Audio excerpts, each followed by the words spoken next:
Hindi siya makaget over sa mga tinapay.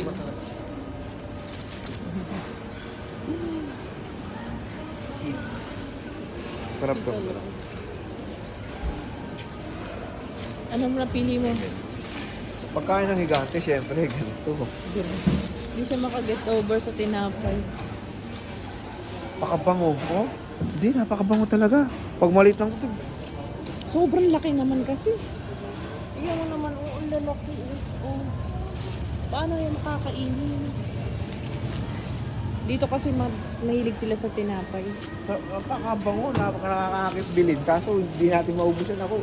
Kaya nga, tingnan mo naman Pero ang kung mga may tinapay. peanut butter akong malupit, ay gusto. Wala na tayong peanut butter. May peanut butter akong malupit, gusto. Hindi pa kayong mahapaan. Ha? Kakat.